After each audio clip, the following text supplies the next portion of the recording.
धन धन सतगुरु तेरा ही आसरा।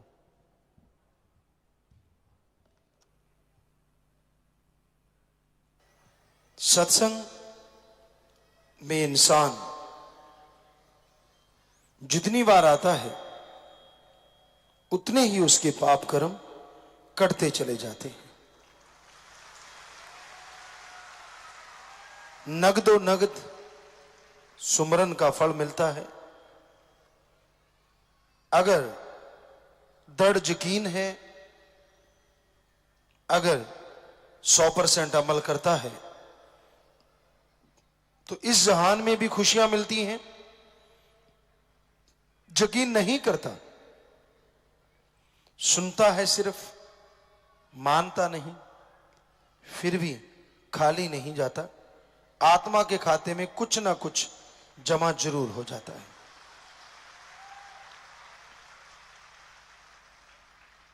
इसलिए सत्संग में आना बहुत जरूरी है।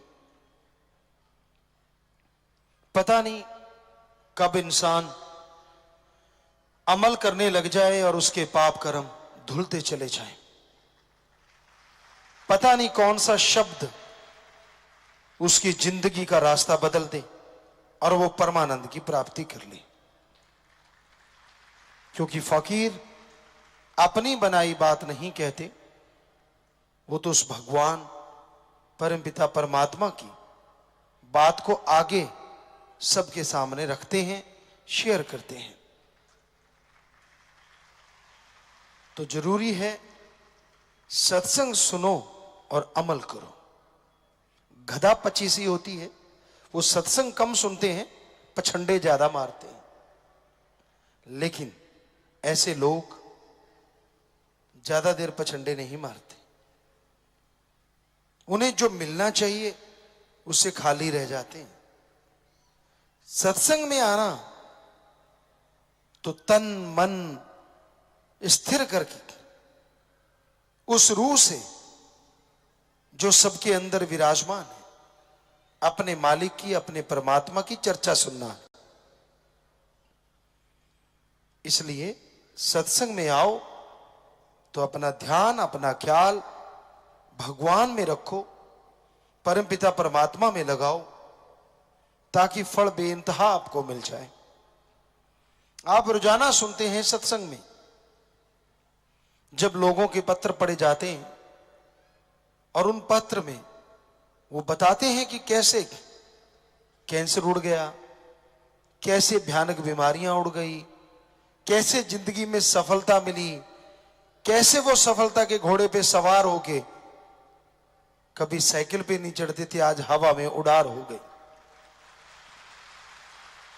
ये तो तभी संभव है ना जब इंसान सुने और अमल करे। पर एक उम्र ऐसी भी होती है जिसमें सुनना अच्छा नहीं लगता, शरारते ही शरारते। चाहे वो सत्संग हो, हमने बहुत जगह पे देखा है। तभी परमपिता ने शायद ये वचन बनाए हैं, गधा पच्चीसी उम्र जोर जवानी का। उम्र होती है आजकल माने तो 13 से लेके 20-25 साल तक। एक ऐसी उम्र होती है जिसमें राम नाम नहीं अच्छा लगता, इसको छेड़ा, उससे बात की, इधर हंसा उधर हंसा। क्या चल रहा है सत्संग में, क्या हो रहा है, राम नाम का कोई लेना देना नहीं। तभी शायद बंदर कौम भी कहा जाता है बच्चों को। उसका कारण यही है कि उनका सत्संग में मन नहीं लगता। गप मारना, इधर उधर की बातें करना, इधर उधर की चर्चा करनी, इधर देख लिया उधर देख लिया, ये कर लिया वो कर लिया। तो इससे अच्छा है घर में विराजो, गली में घूमते रहो। क्योंकि सत्संग में आके जब बैठते हो आप उस परमपिता परमात्मा की निगाह में हो। और कहीं ऐसा ना हो कुछ ऐसा वैसा आप कर बैठो और फिर सारी जिंदगी भरते रहो। तो बहुत लाजमी है सत्संग में बैठ के सिर्फ और सिर्फ भगवान की चर्चा सुनो, भगवान की चर्चा करो। उसके अलावा अपने मन के अधीन कभी ना चलो।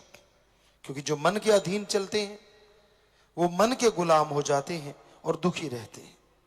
तो सत्संग में बहुत कुछ मिलता है, पर मिलता उनको है जो दृढ़ यकीन रखते हैं, पूरे ध्यान से सुनते हैं और अमल करते हैं। क्योंकि बिन अमलों के आलमा इल्मन कम में सारे, कितना भी अमल करो जब तक सुनते नहीं अमल का फायदा नहीं, और कितना भी सुन लो जब तक अमल नहीं करते कोई फायदा नहीं। दोनों बातें अति जरूरी हैं। सुनो, अमल करो, तो जिंदगी की आदर्श की प्राप्ति का बीमा हो जाता है। यानी जीते जी खुशियां और मरणोपरांत आत्मा मालिक की गोद में बैठ के निज धाम सचखंड सतलोक का नामी जरूर जाती है। तो भाई, आप सत्संग सुनते हो तो अमल करा करो, और सत्संग सुनने जरूर आया करो। क्योंकि सत्संग में कई बार बैठने से ही कर्म कट जाते हैं, और दिल लगा के बैठो, ध्यान से बैठो और अमल कर लो, तो जन्मों जन्मों की खुशियां इसी जन्म में हासिल होनी शुरू हो जाती हैं, और जन्मों जन्मों के पाप कटने शुरू हो जाते हैं। तो इसलिए बेहद जरूरी है कि आप ईश्वर की भक्ति किया करो, सत्संग सुना करो, बुरा संग कभी ना किया करो, क्योंकि संग का रंग लाजमी चढ़ता है।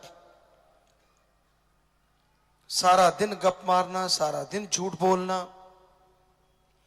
सारा दिन ओछी हरकतें करते रहना, ऐसे लोगों का संग सोहबत कभी भक्ति में दिल लगने नहीं देता।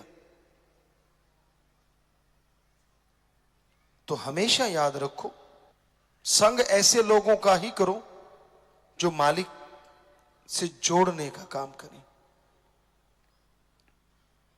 उन लोगों की सोहबत कभी ना करो जो मालिक से दूर करने की कोशिश करें। और सत्संग में तो उस भगवान की चर्चा होती है जो कण कण में, जर्रे जर्रे में विराजमान है। सत्संग में आने से असफलता सफलता में बदल जाती है।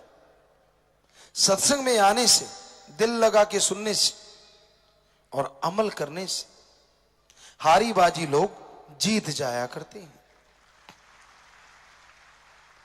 सत्संग इंसान को उत्साहित करता है, सत्संग इंसान को आत्मबल देता है, सत्संग इंसान को नया जीवन देता है। पर बात वहीं आती है जो सुन के अमल करते हैं, वरना तो भाषण है। तो भाई, आप सत्संग सुना करो, अमल किया करो, और मालिक की चर्चा करते करते आगे बढ़ते जाया करो। किसी की परवाह ना करो कोई आपको क्या कहता है, क्योंकि आप जानते हैं आप कुछ गलत कर्म नहीं कर रहे, क्योंकि आपको पता है आप अच्छे नेक कर्मों में आगे बढ़ रहे हैं। तो फिर किसी की परवाह क्यों किसी की बात को सुनना? कौन क्या कहता है, कौन क्या बात करता है, उसकी परवाह ना करके आप अपने एम राम को पाना, उसकी सृष्टि की सेवा करना, आत्मिक शांति हासिल करना, आत्मबल हासिल करना, इस एम की तरफ लगातार बढ़ते जाया करो। और ये तभी संभव है जब सुन के अमल करोगे। जब तक सुनते नहीं, अमल करते नहीं, खुशियां हासिल नहीं होती। तो ध्यान से सुनो और अमल करो, यकीनन आपकी झोलियां उसकी दया में रहमत से एक ना एक दिन जरूर माला माल होंगी, एक ना एक दिन खचाखच भर जाएंगी।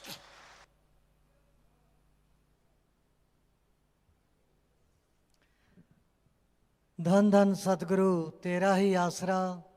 सतगुरु जी की प्यारी साध संगत जी, सतगुरु जी के पावन चरण कमलों में ध्यान एकाग्र करते हुए आप सभी ने सुमरण करना है जी।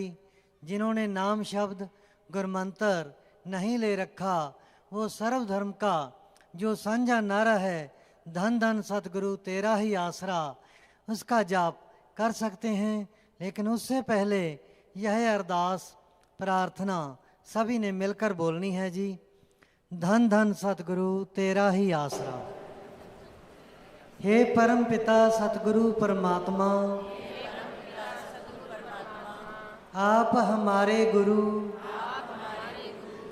MS जी संत डॉक्टर गुरमीत राम रहीम सिंह जी इंसा को